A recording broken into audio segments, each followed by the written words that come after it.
Hello દોસ્તો, જય માતાજી। આપણે કટિંગ કરીશું, એના માટે લઈશું અસ્તર, પીસ, કાતર, મેજરપટ્ટી, ચોક, પછી એને નાપથી દોરીને આપણે કટિંગ કરીશું। આ રીતના પાછળનો ભાગ પહેલાં કટિંગ કરી દઈશું। પાછળનો ભાગ મૂકીને દોરીને ફરતા ચોકથી દોરીને 1 ઇંચ નીચેથી વધારીશું, 1 ઇંચ સાઈડમાંથી વધારીશું અને પછી એને કટિંગ કરી લઈશું। આગળના ભાગમાં થોડો બાયણને સાઈડમાં અંદરની તરફ અડધો ઇંચ જેટલું લઈને વળાંકથી વળાંક આપી દઈશું, જે ખાડાવાળો ભાગ બની જાય। આ રીતના આગળનો ભાગ પછી બાયમાં કટિંગ કરીશું। આ રીતના જ્યાં સુધી કટિંગ થાય ત્યાં સુધી તમે મારા વિડીયોને લાઈક કરો, સબસ્ક્રાઈબ કરો અને શેર કરો, જેથી કરીને હું બીજા વધારે વિડીયો બનાવું।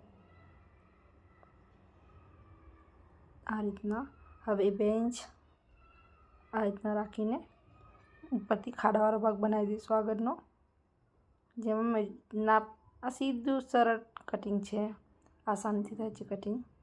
આ રીતના હવે એને આપણે પીસ ઉપર અસ્તર મૂકીને કટિંગ કરી દઈશું। આ રીતે જો આ આગળનો ભાગ છે, આ રીતના કટિંગ કરી દઈશું। આજે કટિંગ કર્યું, આવતીકાલે આપને સિલાઈ સાથે બતાવીશું, સીવતા શીખવાડીશ।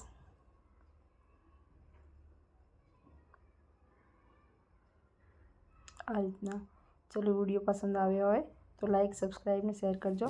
જય માતાજી।